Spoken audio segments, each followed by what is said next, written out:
Whenever you're ready, I'm happy to go. I'm going to say a bunch of really nice things about you and then introduce you. That's always good to hear. Yes, yes. All right. Well, hi, everybody. Welcome. Thanks for coming out on this beautiful day to talk about incredibly important and I think beautiful concept, universal design for learning. We have the great privilege of having Ibrahim here. He will, of course, introduce himself and Landmark and all the great stuff you guys are doing.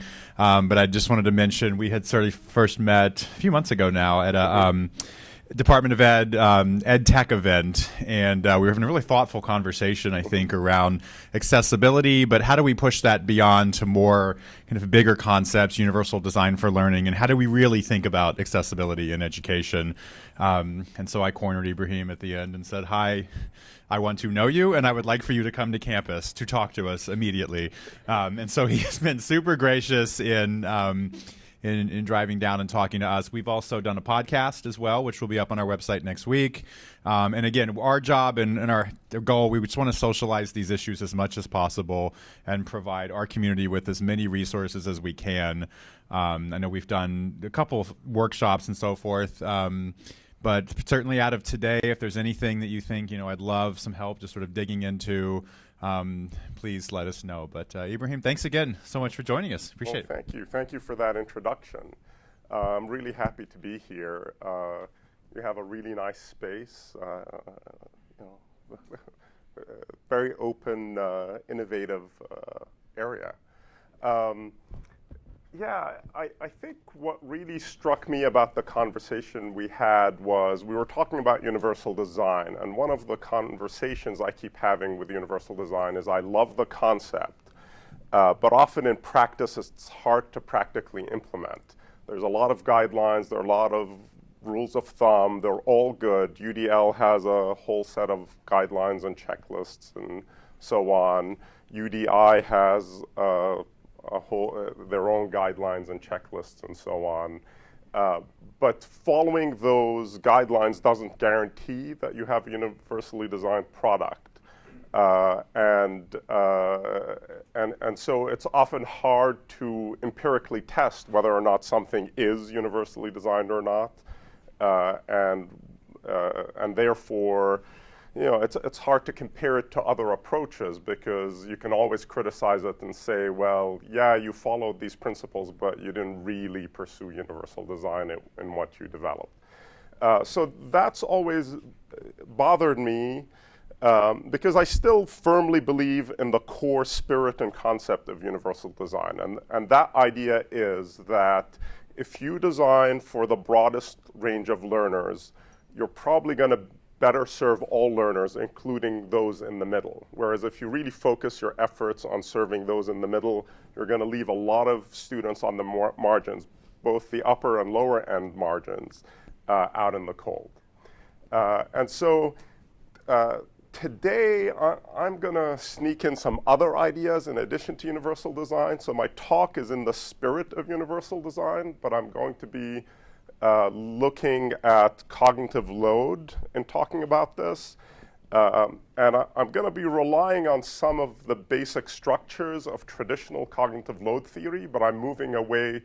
A lot of cognitive load theory is very low level and very highly controlled. I'm going a little bit beyond that. So I'm using that framework, but thinking a little bit more broadly about things. So hopefully you'll find this line of thinking useful to you. The other thing I should tell you about is that I work at Landmark College, and we're a college that exclusively serves students with learning disabilities, ADHD, and ASD. So when we're thinking of serving students on our campus, we have to think universal design because we have a very wide range of abilities on our campus. We have students with extremely high IQs, students who may be a little bit on the lower end of the IQ spectrum. We have students with very high language abilities, very low language abilities, very high social skills, very low social skills. So we get a much broader range of learners than you get at most other traditional colleges. And so having that universal design perspective is really critical for us. So what I'm going to start out talking about is some of those learner profiles that I think are on the margins that we typically don't serve well. I'm then going to talk a little bit about cognitive load theory. I'll try to keep it simple. I'm not going to get too detailed there. I'll discuss some of the common sources of struggle we see, and then if I have time, and I don't know that we'll have much time for this last bit, but I'll talk about some of the more effective practices we tend to use at Landmark College. I think the framework itself is more valuable than specific practices because what you apply in your own setting is going to be different than what works on our campus. So I think that's the more valuable piece to take away from this presentation. Now, we don't have a ton of time, but I like interactive sessions. So if you have questions, please throw them out. If you have comments, you want me to clarify anything, I'm happy to do that. So please feel free to interject. Any questions before I go on? All right, great. All right, so let's take a look at a few learner profiles. And I like to start with this quote because to me, it really highlights what I see as the role of an educator. Learning can and often does take place without the benefit of teaching, and sometimes even in spite of it. But there's no such thing as effective teaching in the absence of learning. So I think a lot of times as educators or teachers, we're very focused on what we do and our practice, whereas I think a lot of the focus really should be about the learner. What barriers is that learner experiencing? What opportunities to learn is that individual experiencing? And how can we facilitate that learning and remove those barriers? So really thinking mostly about the learning process than the teaching process. And that's the perspective I'm going to be coming at this talk from. I'm going to give you a few profiles. We don't have a ton of time for guessing, but I'll give you a little bit of time for guessing. So Al is a fairly famous person. He has very strong logical reasoning, hands-on learner, very good with science. However, Al was never good in school, bad at pretty much everything at school. He had bad memory, he struggled with reading, he struggled with writing. This is a writing quote from him. If you can read it, well done. He had poor short-term memory. And he struggled with basic mathematics as well. Even though he was good hands-on with science and big math concepts, he really struggled with working with equations, arithmetic skills, and things like that. Anybody have a guess who Al is? I often get that.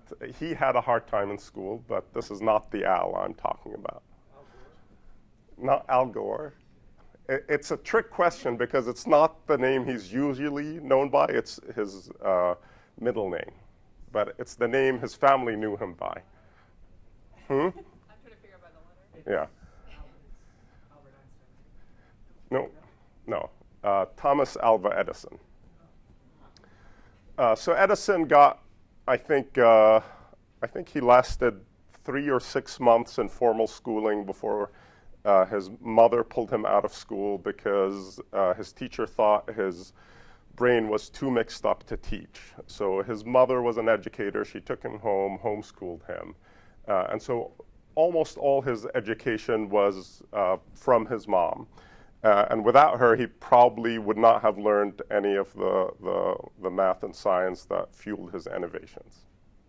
Let's do a couple of others.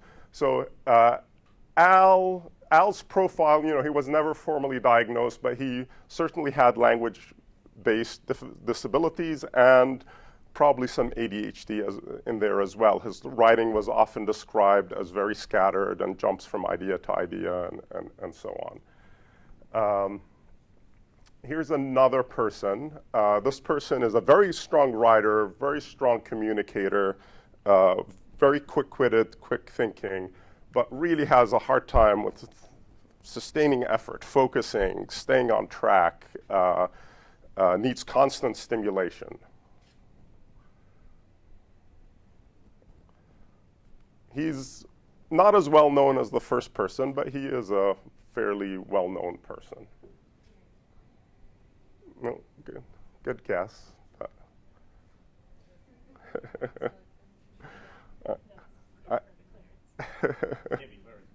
No, it's Clarence Page. He's a well-known author and journalist. He's very, very ADHD. He really has a hard time focusing, but he's incredibly smart, incredibly talented. I'm going to give you one last profile, Mary. Mary, strong logical thinker, visual thinker, very hard worker, can keep at a task and work at it till it's completed. However, Mary has struggled with language skills, math skills, social skills. She had pretty late language development. This is a quote from Mary. I'd never talk just to be social. She'd be happy to sit down and talk with an engineer or a sailor or somebody who has useful, interesting information, but she has no interest in talking to people purely to socialize. Again, Mary's not the name she's usually known by, but it's her real first name. Any guesses?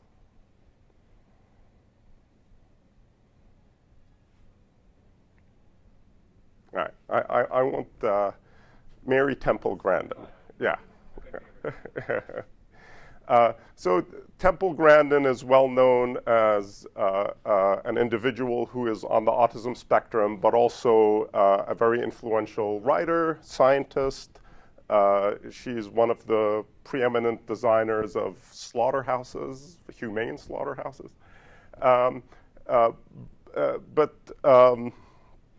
You know, again, she really struggled in school. She really had a hard time, not just with the social aspects. Often people think that if you're on the autism spectrum, it's mainly a social processing difficulty.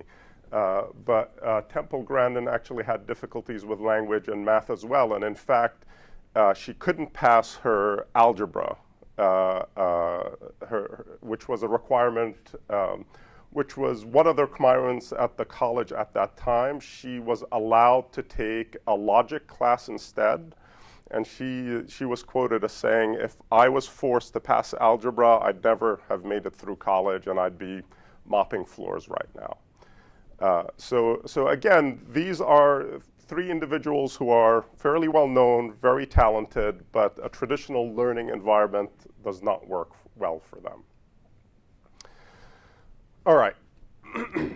So I'm sure many of you have encountered similar individuals. Not everybody who has a diagnosis is going to fit these three profiles, but these gives you a range of the types of profiles we see at Landmark College and the profiles I want you thinking about as we're going through this next section. So what I want to do is talk a little bit about cognitive load and introduce you a little bit to cognitive load theory without getting too bogged down in the details. So human processing capacity is limited. All right? Our brain can only process so much information, and one of the biggest bottlenecks for human processing is short-term memory or working memory. And virtually everything we process has to pass through working memory before it can become knowledge or enter into our long-term memory. We have to bring it into working memory, act on it for a short period of time in a meaningful way, and that helps it transfer from short-term memory to long-term memory.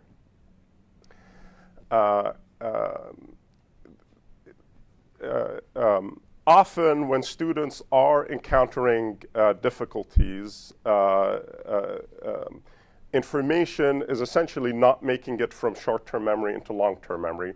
Occasionally, it's the other way around. So they're trying to produce information, it's in their long-term memory, and they're struggling to get it out.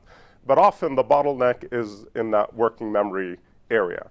And cognitive load theory focuses on the loads that affect working memory and how those impact learning. So let me give you some examples to help explain what this is. So I'm going to talk about two types of load from cognitive load theory. And if some of you know cognitive load theory, there's a third one. I'm not going to go into it at this point, but I'm going to focus on two. I'm going to talk about extraneous loads. Extraneous loads are essentially those loads that are part of a learning task, but are not core to the learning you want from the individual in that task. And in some ways, you as an educator define what's extraneous to the learning task. So for example, spelling on a critical thinking essay is an extraneous load, because if your true focus with a critical thinking essay is to assess or build critical thinking skills, having the students struggle with spelling is not core to that task. If, however, your goal is teaching spelling, then spelling is not an extraneous task. So how you define your learning goal defines what's extraneous, and I'll introduce another term shortly, intrinsic to the task. Right? So spelling in a critical thinking essay is not something that I want to be the core element of that task. So it's an extraneous load. Reading in an algebra word problem, again, that's not what I want my students struggling with in algebra class. I don't want reading to be the bottleneck. So reading becomes an extraneous load for that word algebra problem. I'm not saying spelling and reading aren't important skills. I'm saying when you're teaching that task, those elements are not the critical components you want to teach your students. Now, if we're looking at those same tasks, some loads are intrinsic. Those are the ones we want the students to be challenged with, to engage with, to be struggling with mentally. And again, if we're thinking about that critical thinking essay, we want that critical analysis piece to be what they're spending their mental resources on, truly engaging with. We want algebraic reasoning to be what students are engaging with in that algebra word problem. So those are the core learning tasks we want the students to engage with in those core problems. So when our extraneous load plus intrinsic load fits within our working memory capacity, everything's great. We can process the information. We can do spelling and critical thinking at the same time. No issues there. We have the mental processing capacity to do that. That's not an issue. However, if we end up with an intrinsic load that's too high, so if the core learning task is beyond a student's ability, we're asking them to do something that's beyond what their current mental processing ability allows, we're going to slow them down or stop their ability to learn. Likewise, if we impose a really high extraneous load, we're going to limit their capacity to engage with the parts of the learning we want them to engage in, that intrinsic load that we want them to engage in. Now, a lot of those profiles that I mentioned earlier have extraneous loads in certain areas that are much larger than the neurotypical individual. So for Edison, language processing was a huge load. So if he had to exert a lot of mental effort for language processing, he had more limited capacity to deal with math and science, which were the elements he often wanted to get at. He often complained about books that were written using a language that was overly complex because he couldn't process those. He looked for math and science books that were written simply and clearly because he could work with those books. Likewise, if somebody is in a highly disorganized environment, it might be hard for them to complete a task that required mental focus.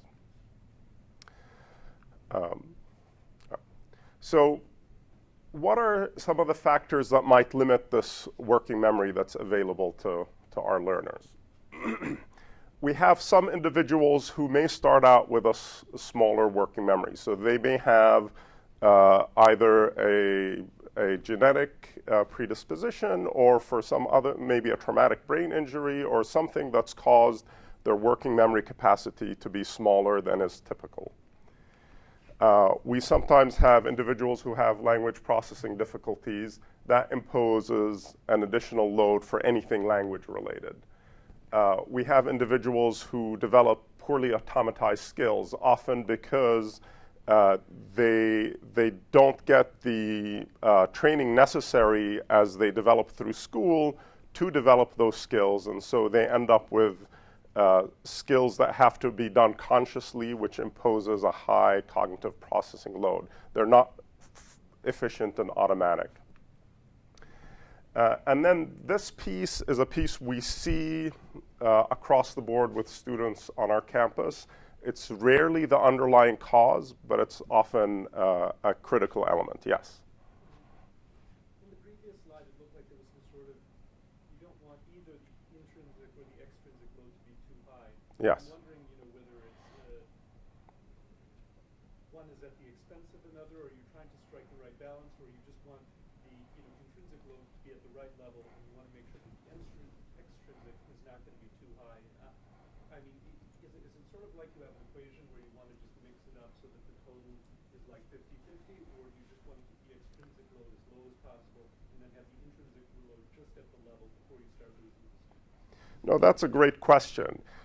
Now, if you think about definitions of extraneous and intrinsic load, extraneous is not part of the task that's your goal for that particular assignment, right?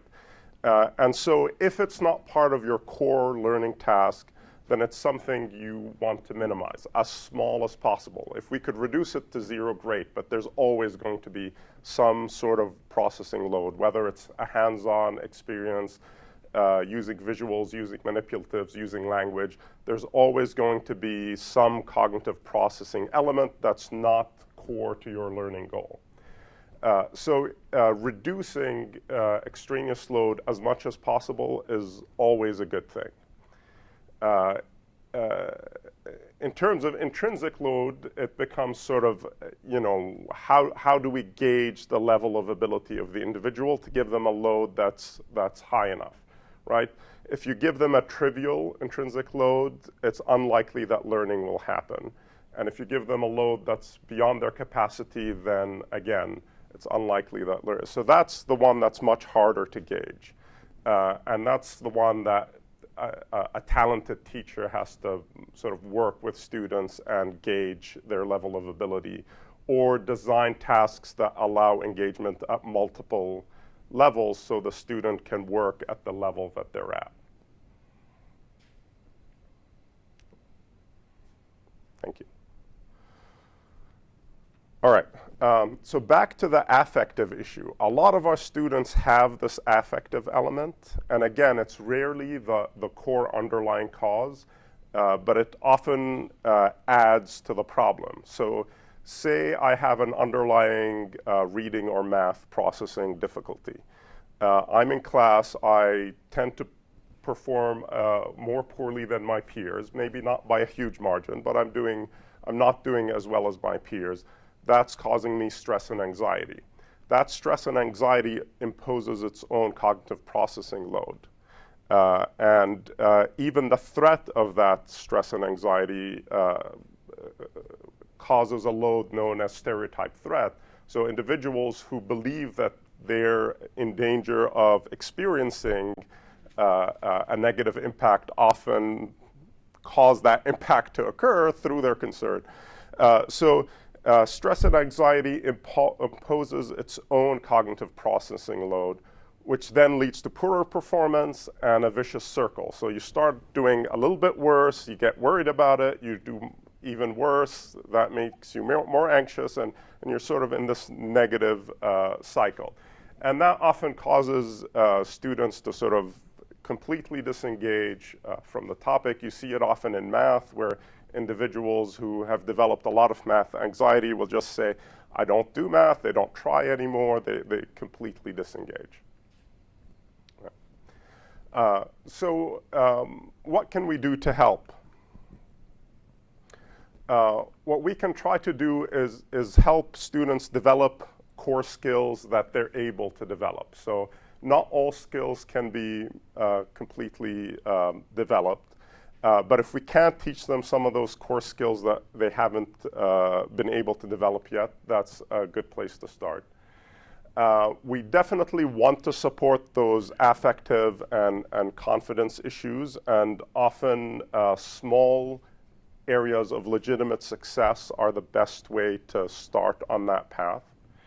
And then for those skills where the individual cannot develop fluency. So a lot of individuals who are dyslexic might be able to read, but they'll always have processing difficulties with reading, even with really good remediation.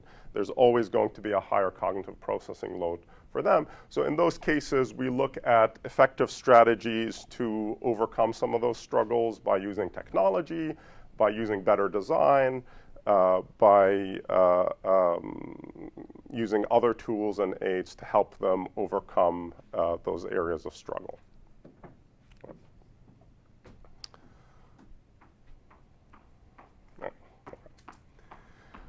All right. Any questions about cognitive load theory? All right, good. Let's jump in and look at some of these common causes of struggle in the classroom more closely. So attention is a big one, and it's something we see with a lot of students who have ADHD, but attention and executive function challenges are common for many, many learners. Many of them struggle to initiate focus or maintain focus, manage frustration, stay engaged. Those are all different elements of executive function and related to attention.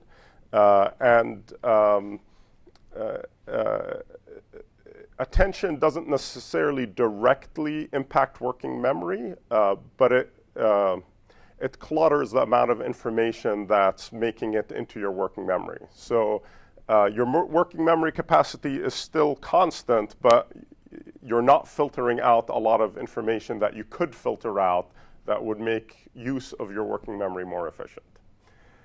So let me give you an example. This is from cognitive load theory researchers of sort of a split attention effect. So if you look at this, can anybody tell me what BAC is?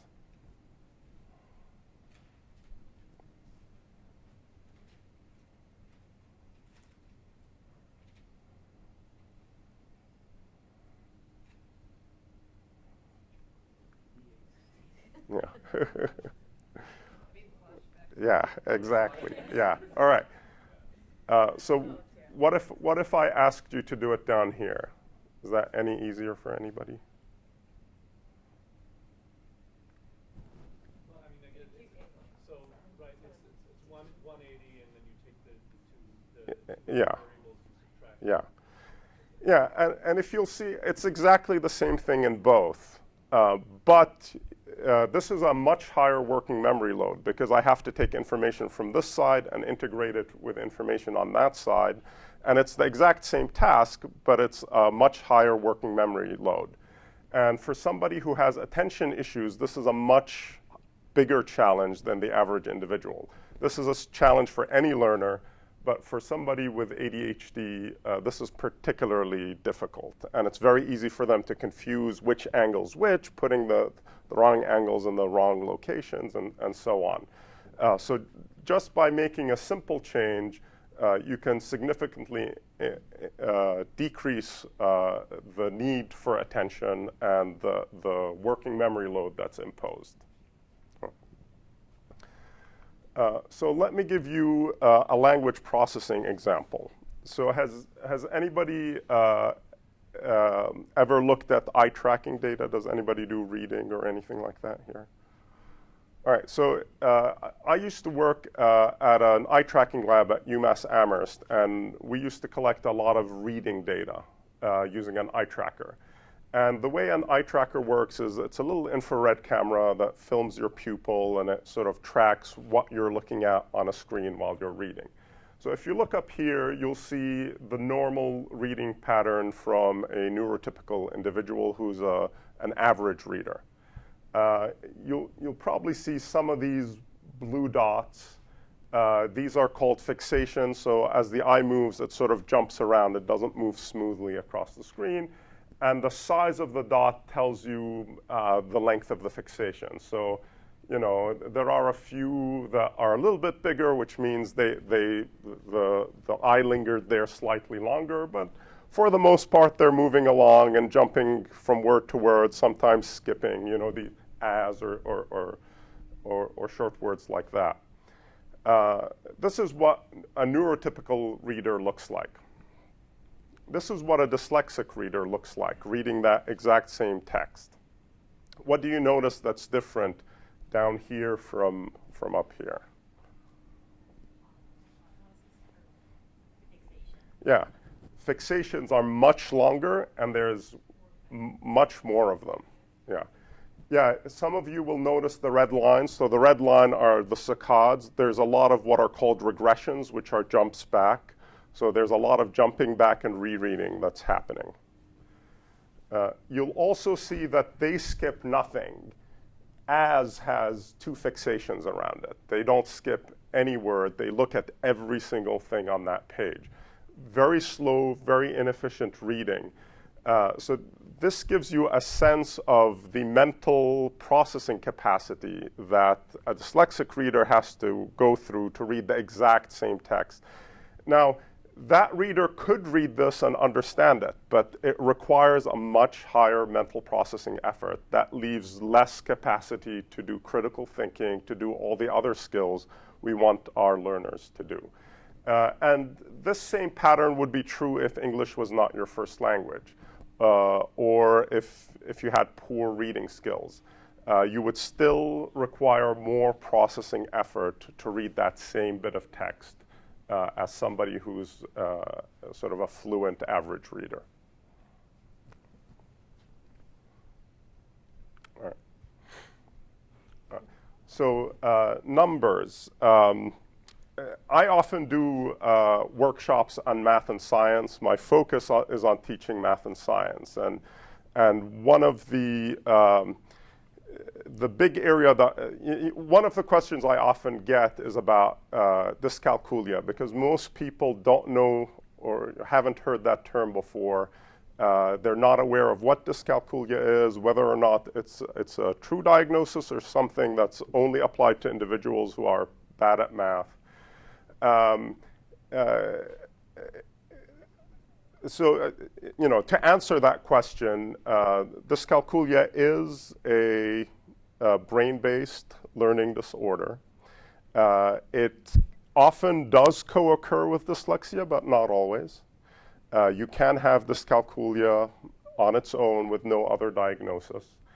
And it's been implicated with a very specific region of the brain, the intraparietal sulcus. So this is looking at the brain from the top. So imagine you're standing on top of somebody's head and looking down and taking their skull off. That's the brain you would see in there. This is the back. This is the front. This yellow region is the intraparietal sulcus, and it's typically the region of the brain that has anatomical abnormalities compared to a neurotypical individual. Also, in research using transcranial magnetic stimulation, which is essentially a big magnet you can apply to part of the head that momentarily shuts off the function of that part of the head.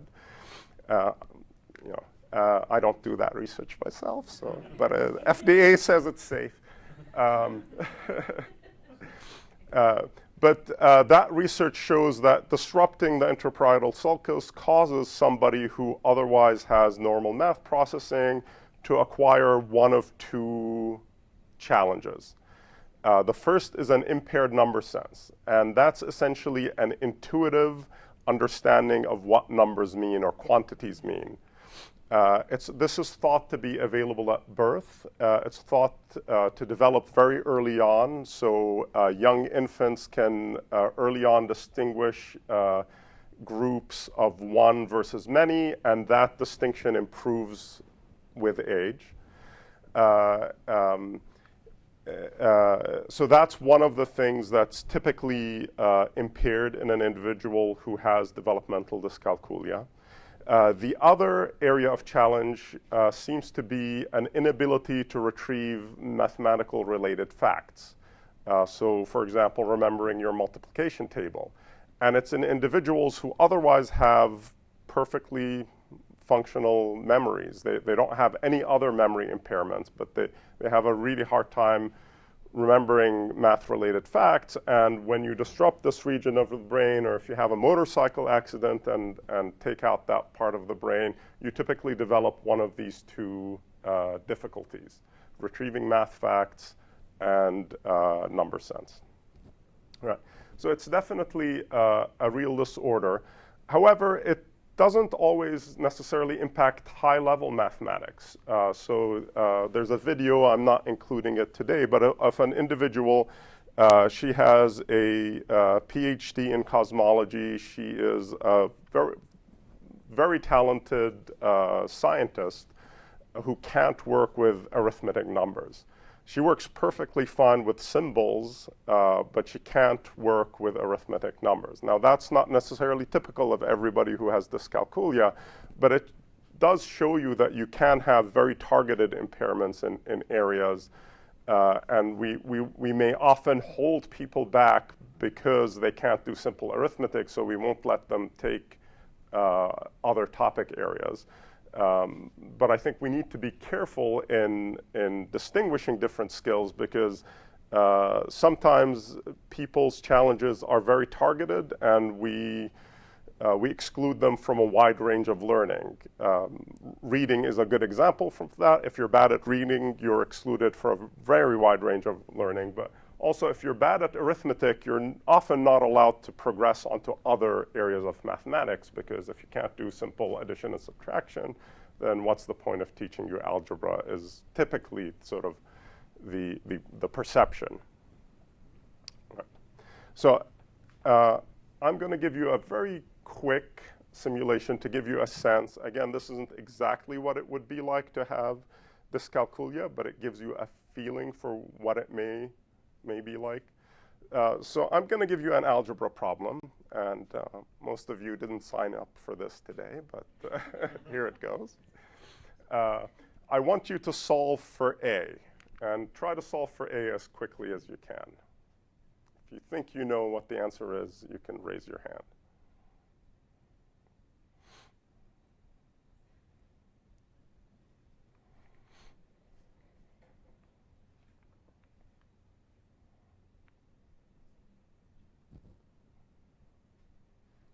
Yes. A is negative 16, something like that? Yes. Yeah. Actually, sorry, negative 30. Yeah. So I'm going to ask you to do the same task again. This may not work as well, because but I want you to try to solve this in Roman numerals. Now, I don't want you to convert them into Arabic numerals or to work with a paper and pencil. I want you to solve this in your head. So solve for A here.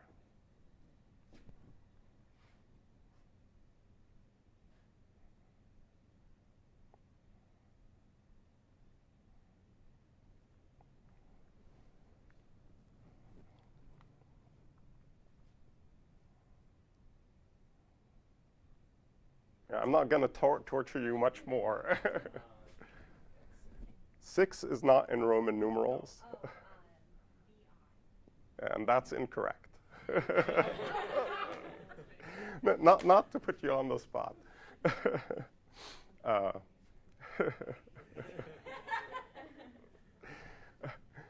So again, I'm not going to torture you over this one, but the solution is XIII, which is 13.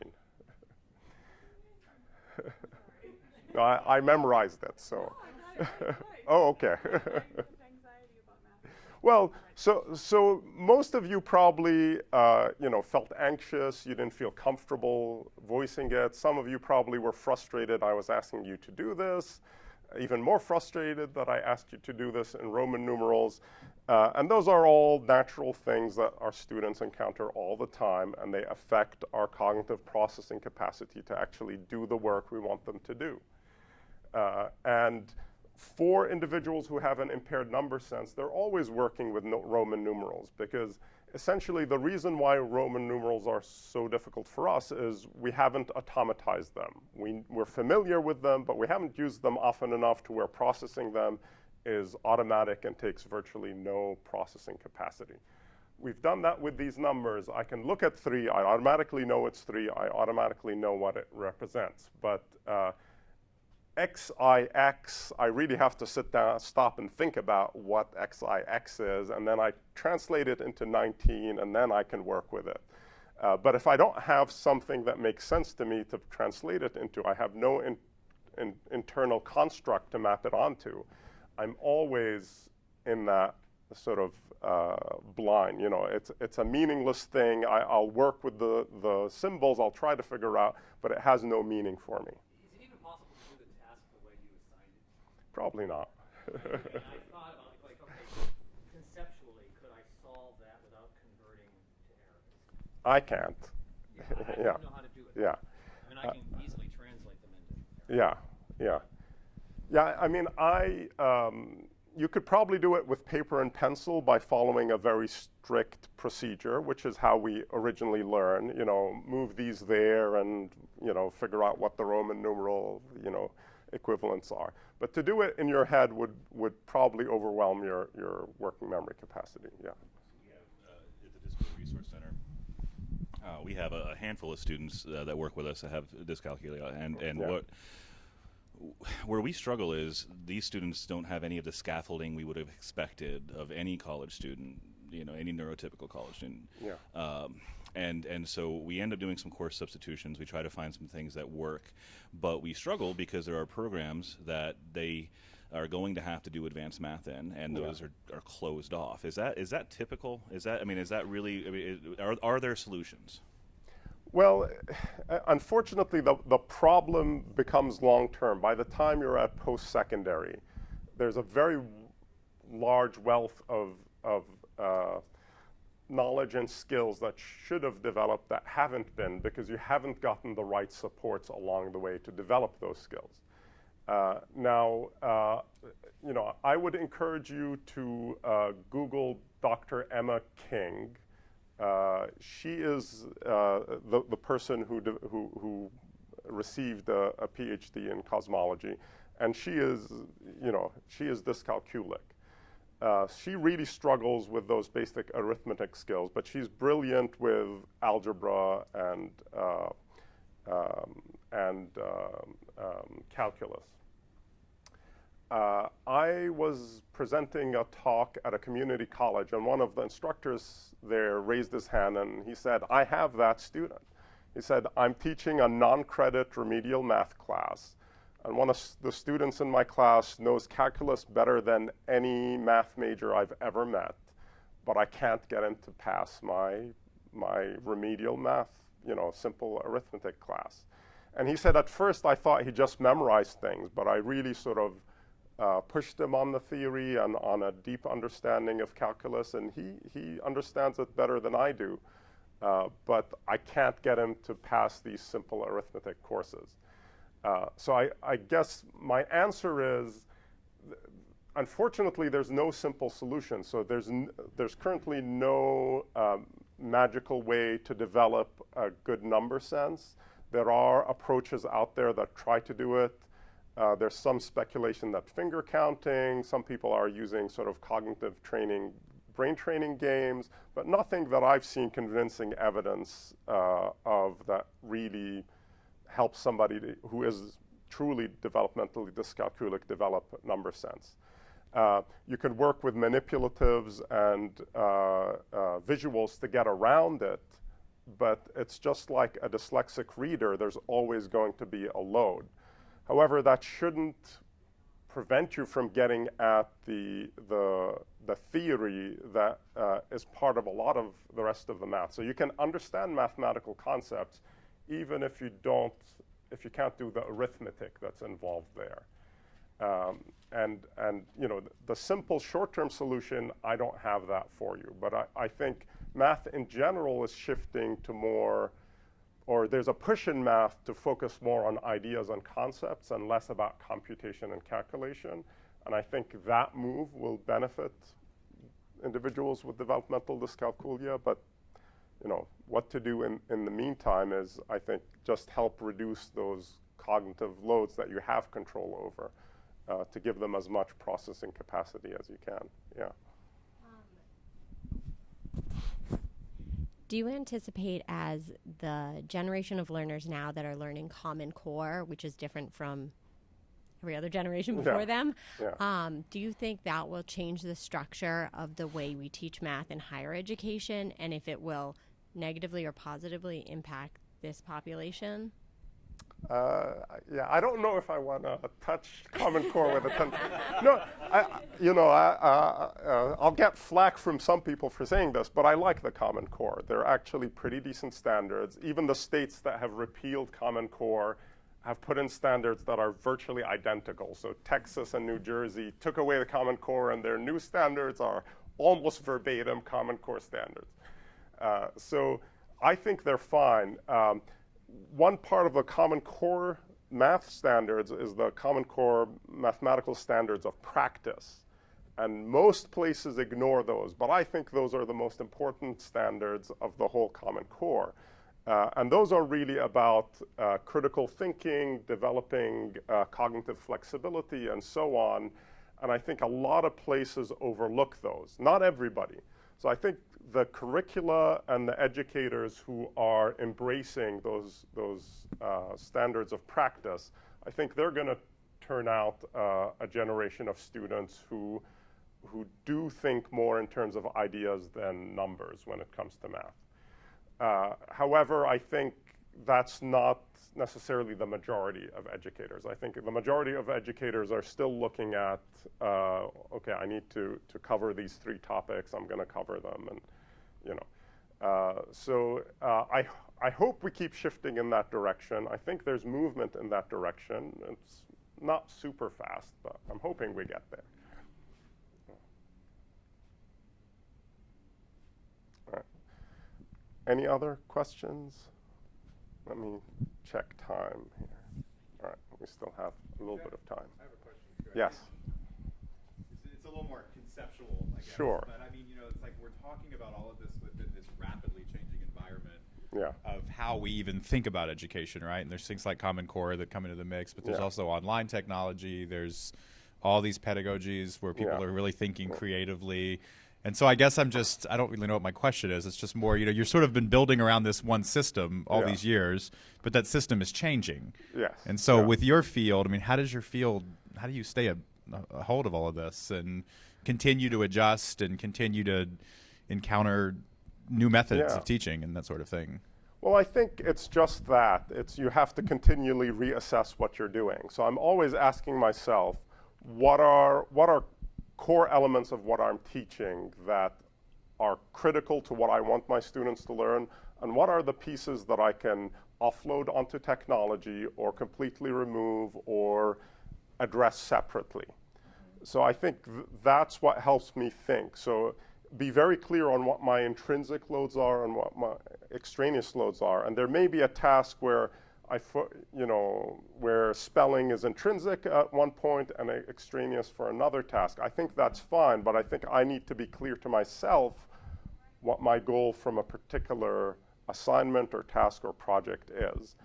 And you know, what technologies that are coming on board that can allow me to engage with students in a different way. So can we use game-based learning, VR, sort of embodied cognition situations to help students engage with things in ways that weren't possible before, and do those impose new loads, remove previous loads? How does, those are the questions I'm constantly asking. So I like going far afield. Well, so I've taught courses in cognitive psychology for a long time. Sure. And as of late, I try to bring it more into cognitive neuroscience. Yeah. Because obviously working theory is a theoretical construct that Sure. somewhere underneath there's a brain function happening, Yes. right? Yeah. So some time ago, I saw some really fascinating research on glucose metabolism and I wasn't specifically working memory, but Sure. brain function. Yeah. So I wonder what your thoughts are on that. And, Sure. and in terms of interventional stuff, whether you Yeah. talk with your students at all about nutrition, right? I remember back in my doctoral program, our faculty member saying, eat an apple before you come into an Yeah. exam. Oh, yeah. Right? Yeah, Right? yeah. So I'll leave it at that for now. Sure. No, actually, that's a huge part of what we call our first year program. So a big part of our first year program is cognitive neuroscience. So students understand how their brain works and what's happening and what they're struggling with and what's working well and what their strengths are. But then we look at the impact of caffeine, the impact of lack of sleep, the impact of exercise, the impact of lack of food. What does pulling an all-nighter do? It often does more harm than good. Cramming does more harm to your memory than good. So a lot of these practices that we often see students engage in that often are counterproductive to what they want to achieve. Now, the other question that I don't know if it was in there or if I'm reading into it because it's where I'm thinking. But it's, can we measure using instruments cognitive load? Can we empirically measure using cognitive neuroscience cognitive load? And that is an area where our lab is very interested in. So there's been some research on pupillometry. So the pupil tends to dilate as, or to constrict as you do a cognitively demanding load. So there's some interesting research on ways to use the eye tracker to measure pupil diameter to gauge cognitive processing load. There's some research using EEG on power band analysis, again, trying to measure cognitive load. And there's FNIR devices. They work a little bit like fMRI, but they're much lower cost, faster, but they only have a couple of sensors. Essentially, they shine light into the front of your head, and they measure the small amounts of reflection, and they can measure changes in blood oxygenation in your prefrontal cortex, and that's an indicator of activity up there. So all three have been used a little bit to look at cognitive processing load in very constrained tasks. We're not at a place yet to have sort of a gold standard neurocognitive measure of cognitive load, but there's certainly a lot of empirical evidence that you can measure it, and we're interested in going there, but we're not there yet. I think the stuff I saw was basically thermal imaging. Well, yes, How yeah. much is the head getting? Yeah. Because you know how much energy the brain is using. Yes.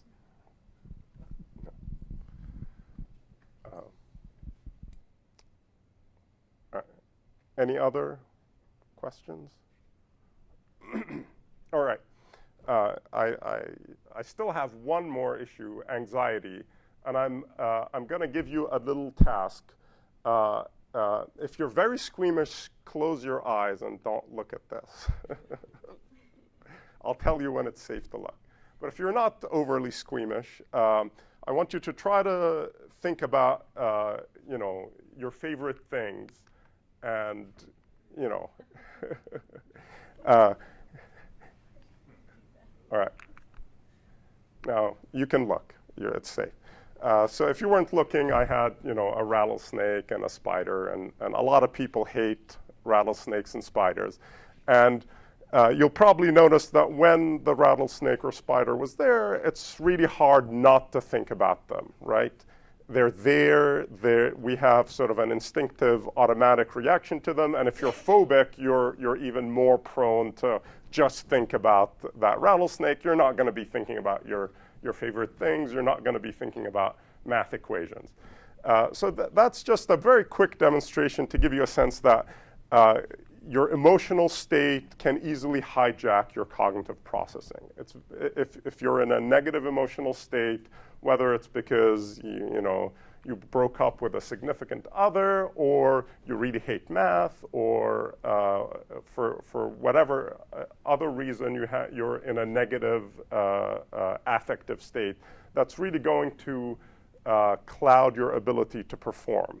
And so when we're working with individuals, again, I often think in math because there's a lot of math anxiety, but think about test anxiety.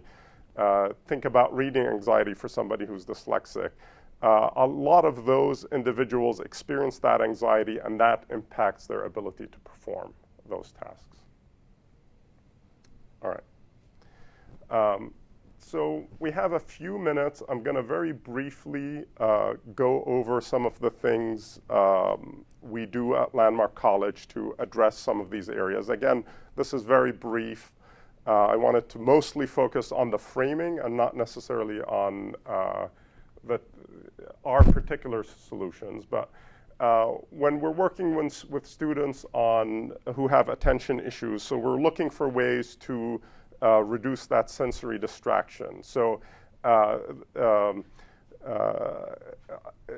often unnecessary clutter can be very difficult for individuals who have ADHD.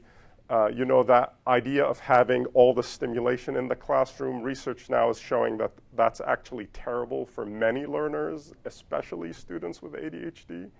Having all sorts of posters and stimulation in your classroom does not help students sort of grow. It just helps them be distracted.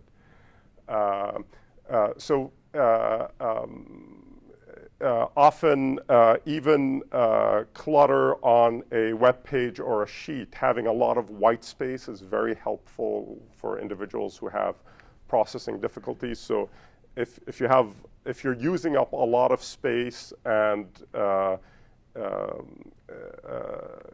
you have a lot of clear boundaries, it helps somebody with attention issues focus on things and not muddle things together. When students are visiting web pages, I often recommend that they use something like readability to remove all the banners and ads and all that, because those are huge distractors for our students. For many students with attention issues, engagement is critical. So understanding why something's relevant, seeing a real world purpose for it or a personal interest in it, it's all critical for them to really engage with that content.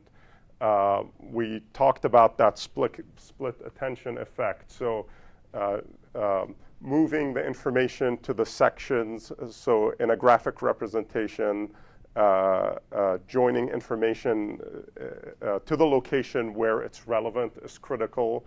If students have to move from one area to another to gather information, that can be very challenging attention-wise. In terms of language processing, to the extent possible, using simpler language. If you're not teaching complex language, simplifying language, making it clear. There's work by Dr. Matthew Schnaps that's shown that actually increasing spacing, having fewer words per line, and having less letter crowding makes a huge difference for dyslexic individuals. Often in a physical sort of paper environment, people want to save trees, so they try to cram as much as possible on one sheet. And I applaud the efforts to save trees. I'm all for saving trees, but it really hurts individuals who have language processing challenges and attention challenges. We work with a lot of students on text-to-speech, speech-to-text, mind mapping tools, and so on. Those are all tools that help students overcome some of the challenges they encounter with reading and writing. Increasingly, we're looking for other ways of assessing knowledge. So can we use game-based learning assessments, project-based learning assessments, and so on to assess knowledge so that it's not heavily language-based.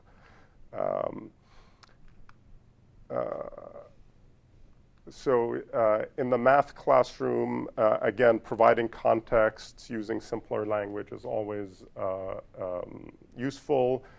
Graphic organizers and manipulatives often help students overcome the challenges of working with abstract concepts they haven't mastered yet. And again, applied assessments can often help you get at whether they understand the concept. And if they understand the concepts, you can work on the more mechanical elements separately. Here's a very quick example of using manipulatives. So this is a simple algebra equation. I have 2 leaves on my table. I sort of split it in half. And if you assume there's equal clementines on both halves, you'll see that there's 3 on that side. I can see 1 here. There's a few hidden in the box. Obviously for pretty much every student I've ever talked to, there's 2 hidden in the box. This maps onto sort of this 1-to-1 representation. So 1 plus an unknown quantity equals 3. And that's essentially 1 plus x equals 3, which a lot of students who are math phobic or anxious or struggle with math would not try to solve that equation, but they could easily answer that first problem because I've reduced the cognitive load for them. Finding ways to reduce affective issues, providing a positive climate in the classroom, helping students receive frequent constructive feedback rather than very high stakes assessment type feedback. So we try to give students as much feedback as possible so that there's less anxiety around getting things wrong and correcting them, because that's something we want them to be okay with. Finding ways for them to express their knowledge that's not through their area of weakness. So if they always have to have a paper as the final means of assessing their knowledge, and they struggle with writing, they're always at a disadvantage. So if they can express their knowledge in other ways that can play to their strengths, we'll sometimes work with them on cognitive reappraisal. You're probably familiar with that, and other techniques to help them manage internal stress and anxiety and so on. So I think with that, I will, that was a very quick view of some of the things we touch on. It's not an exhaustive list, but it's just to give you a sense of where you can go to address some of these challenges, reduce the loads.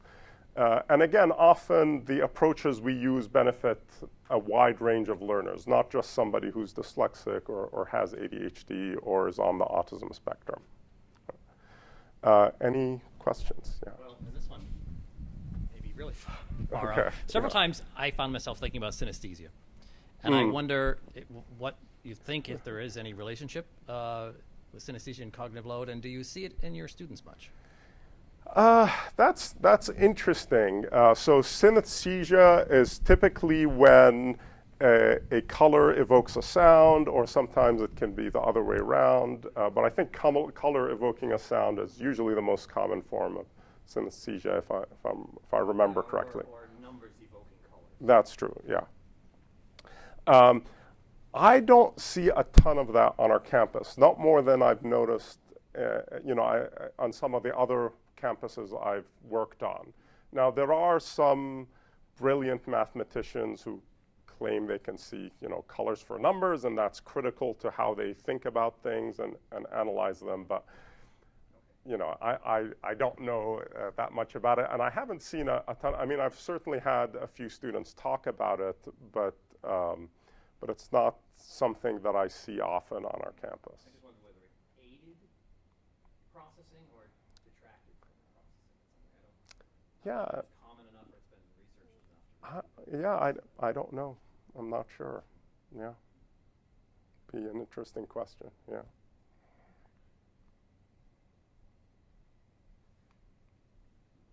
Yeah. I'm just curious, do you do a lot of educating your students about their own disability and kind of teach them how to ask for some of these things? Yeah, so a lot of colleges that have some of our students transfer there. So a lot of our students come to us for a semester, a year, 2 years. They want to transfer somewhere else. At least half of our students are looking to transfer elsewhere. They see Landmark as sort of a place where they can go develop skills and then move on. And what we often hear from the next school is, your student is still dyslexic or ADHD, but they understand their challenges, they understand what they need to succeed, and they know how to ask for it. So those are things that are very important for us to teach. We want our students who leave Landmark to, really understand what's going on cognitively, to know their challenges and their strengths. So, the challenge is often something, they don't always understand it well, but they know it's there. They don't often really read into their strengths, and helping them truly connect with that is critical. And then advocating, but advocating well. So our students advocate enough to be self-sufficient. So, for example, on our campus, we typically don't provide note takers for our students. We provide them with tools and technologies to help them take their own notes and revise their own notes, but we won't provide them with the notes themselves, because we think that the value of notes is in the taking and the revising, not in having the notes.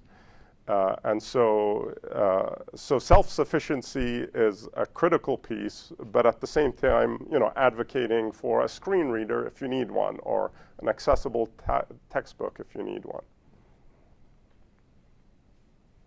Yeah. So related to attention and attention span, and it does seem that attention spans are getting shorter and shorter and shorter. But truly, is that what you're finding now? Well, working memory span has not changed since we've been measuring working memory span. So it's pretty much the same thing. Now, a lot of individuals may be more distractible because there's more things to distract them. They have more visuals and beeps and phones and so on to distract them. So there's more stimuli coming in. Our capacity is still the same, but we're probably just bombarded with more things. So, and we're also used to more stimulation. So, kids a few decades ago got bored and they had to figure things out and use their imagination. And a kid who has technology with them doesn't have to be bored. So, there's like some stimulus withdrawal. Oh yeah, yeah, right? yeah. We have imaginary, we feel our phones vibrate or something Yeah. like that when they're not even vibrating, because we're used to a certain level of that. Exactly, yeah. And I have 2 young kids, and I limit their screen time. But when they're on the screen, it's this, magical engagement, and taking it away is almost like ripping it out of their brain. And I limit it, but it still has an impact. They do half an hour here and there, and it's, a huge amount of stimulation. So for a kid who has 24/7 access to their phone, that's a ton of stimulation, and they never get bored. So I think it may teach different habits of mind, but their cognitive capacity is the same. It's just their habits of mind are different. Their skill sets are different. Their expectations are different. Yes. At the beginning, you mentioned. I think they want the.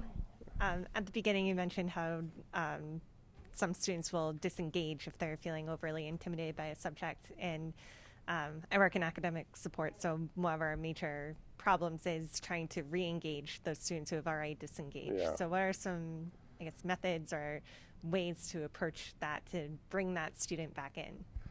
Yeah, that's one of our biggest challenges at Landmark, because usually they're coming into a post-secondary education, and we're often not their first choice. We got a lot of transfers in, and sometimes it's their parents dragging them over, and they're not, It can be difficult to get them to re-engage. And really, the only thing I can say that works well is personal relationships. I mean, you ask every student on our campus what brought them back, why did they try? It's because they connected with somebody personally who was able to re-engage them and bring them back, pique their interest. You know, I haven't seen anything else that works as well as finding a way to form a personal connection and bring those individuals back in.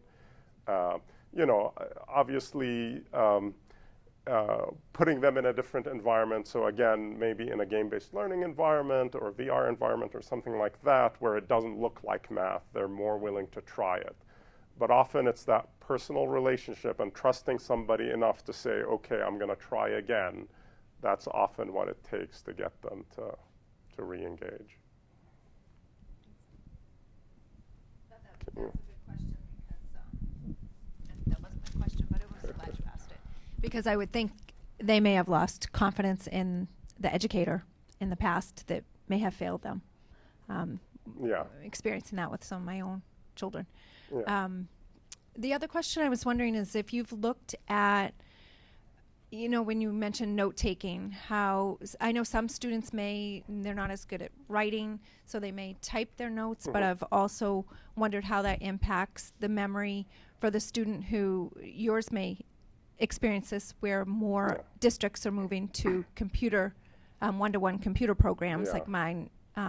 My children in their high school, it's a one-to-one Mac program. Yeah. So they do take notes by typing a lot, and I'm not sure if that, I always had to write, rewrite, and rewrite. No, that's an interesting question because I personally struggle with note-taking. So I've always had terrible handwriting, so I would take handwritten notes. I couldn't read my notes. It was always a struggle to take those handwritten notes. And at some point, I stopped taking notes because it would take so much processing capacity for me to write things down, I wouldn't understand anything that was said in the class. So for me, it didn't work well. However, I would say I'm in a very small minority of students for whom handwritten notes don't work well. And research shows that for most individuals, handwritten notes work better than typed notes. Ginger Behringer's work has looked at sort of writing by hand, and because there's more variations in the representation of letters in your handwriting, whereas typing is just pressing keys, it seems to create better connections and better comprehension. Having said that, my memory is the effects aren't huge. So yes, it is better, but taking notes in some format is much better than not taking notes at all. Thank you.